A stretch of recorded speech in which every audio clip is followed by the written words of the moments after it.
Hey Orange Nation, Coach Mate here, and in this video I'm going to give you some tips and strategies that you can implement during the Dri Tri event so that you not only feel successful but also so that you can give it your absolute best effort.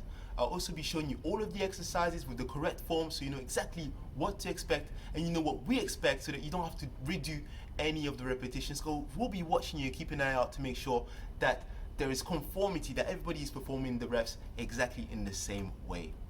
So the event starts with a 2,000 meter row, and typically you're probably going to be on the row for about 6 to 10 minutes thereabouts. Once you completed the row, you then head on to the weight room where you'll be completing 6 bodyweight exercises for 2 rounds. And on average, you'll probably be spending somewhere between 8 and 15 minutes to do those exercises. Once you've done that, you then head on to the treadmill where you'll be doing your 5K run to finish. And that can take anywhere between 20 all the way up to 40 minutes, something like that. So you can kind of see here that in totality of the event, if you're really fast, you can do it as quickly as 35 minutes. If you're a little bit slower, it could take you maybe an hour 5, hour 10 minutes, something like that. So in terms of strategy and how to tackle the event, really most of the strategy happens in the first event, on that 2,000 meter row. And here is why. What you want to avoid doing at all costs on that row is to treat it like it's a sprint.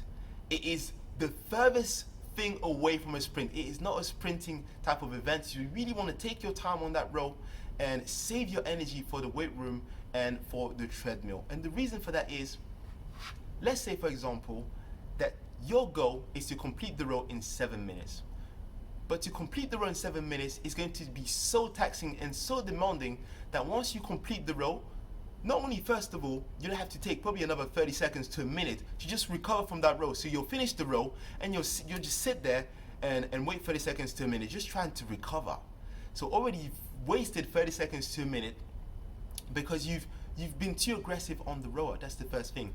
And also, once you're beat up on the row, you guys know what that feels like. When you're really aggressive on the row, that can literally destroy the rest of your workout because you'll be so fatigued. So you'll find that heading over to the weight floor, you'll be much slower, and then on the treadmill, you'll also be much slower, and you would have wasted a lot of time just to save maybe something like 30 seconds. So think about it this way. Instead of trying to aim for a 7-minute row, aim for a base pace type of row. And even if that means that you'll lose 30 seconds, so instead of completing it in 7 minutes, you'll complete it in 7 minutes 30 seconds, that extra 30 seconds is going to make you feel amazing. So you'll be able to finish the row and go straight to the weight room with no rest and complete the exercise and still feel somewhat fresh, ready for that treadmill effort at the end. So it's really important that you pay attention to how you're feeling in the first couple of minutes on that row. Of course, as always, you want to make sure that you're using very good form. You want to pay attention to your 3x3, so that's your order, power, and timing. So in terms of the order, it's really important you drive for the legs, lean for the core, pull with the arms. On return, arms go first, lean forward, and return with the legs. Okay, so legs, core, arms, core, legs. Then you want to think about power. Don't forget, 60% of the power is coming from the legs, 20% in the core, 20% in the arms. Now, here is a little tip that you might want to consider using. And this only for this event. I appreciate that you've been taught that 60% of the effort should be coming from your legs, but you might want to consider saving your legs for the treadmill portion of the event. So what that means is instead of cranking it up using mostly leg drive, you might want to use a bit more upper body, and on that pull, really making more of an effort with your arms and your back. So something to consider. It's not something that you have to do, but if you want to save more of your legs for the treadmill, this is something that you can do as well on the rower. And the last thing you want to pay attention to on the rower is really the return of the stroke. Okay, the time. You really want to take your time on the return of the stroke. Pay attention to your 500 meter split time, and that's going to tell you roughly how long it will take to complete the entire 2,000 meters. So once you've completed that, you then head on to the weight room where you'll be doing 6 exercises, body weight exercises. Now the first exercise on the weight floor is going to be a push-up for 20 reps. Now you want to start in a high plank position with your shoulder stacked over your wrist, and you want to keep your core tight. You're going to bend your elbows, allowing your chest to come down until your torso is in line with your elbow. And from there, you can push yourself back up. The option for this one is going to be to bend the knees. And again, you want to make sure you allow your chest to come down close to the ground, and your torso should be in line with your elbow before you push yourself back up. The second exercise, you'll be standing in front of your bench for a bench tap squat. So you want to have your feet shoulder width apart roughly, nice proud chest pointing forward, bending the knees. You're going to allow your butt to touch the bench or tap the bench, stand back up fully upright. The option for this one is going to be that you reduce the range of motion, but make sure you double check with the coaches in your studio or coaches next to you to be sure that this is going to be appropriate for you. The third exercise is going to be a bench hop over. So you want to start with your hands on the bench, either side of the bench, feet together just on one side, and you're going to hop both feet up and over the bench, okay? And that's going to be 1 rep. Make sure that both of your feet land on the ground before you start your next repetition.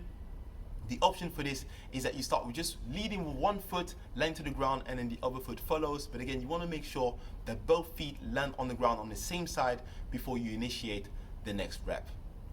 For the next exercise, and you'll probably be spending a lot of time doing this exercise, so it's probably a good time to kind of gather your force and try to bring your heart rate down a little bit. You'll be doing a step up for 40 reps. Okay, so it's up to you whether you want to start with just 20 reps on one side and 20 reps on the other, or whether you want to alternate 1 and 1, but altogether the total is going to be 40 repetitions. And again, it's really important that you stand fully upright at the top of each rep, and you want to avoid doing half reps and just stepping on top and coming back down really quickly. Make sure you're fully upright at the top of each rep, otherwise you will have to redo them. So the next exercise is going to be a burpee for 20 reps, but there is no jump and no push-up. So what you'll do is get your hands down, kick out into a high plank position with your core tight, bring your feet back in flat on the ground, then stand up completely upright.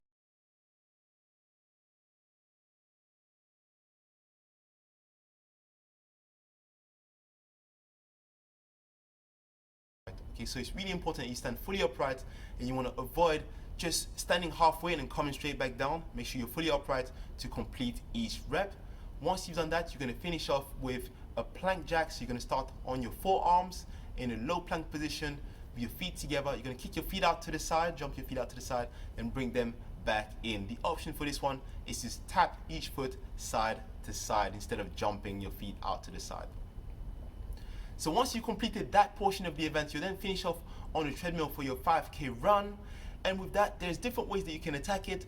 You can either do what you would usually do during the regular Orangetheory workout. You can undulate, okay? You can have moments of a push effort, then moments at base, then push, then base, and you could do that for the entire 5K. Now that's entirely up to you. My personal preference is going to be that you just maintain a consistent pace throughout the entire 5K. It could be a base pace, or it could be a light push, or something else that you could do is start maybe at base or a little bit faster than base, and every 0.5 miles, see if you can add a little bit of intensity, maybe 0.2 or 0.3 miles per hour, something like that.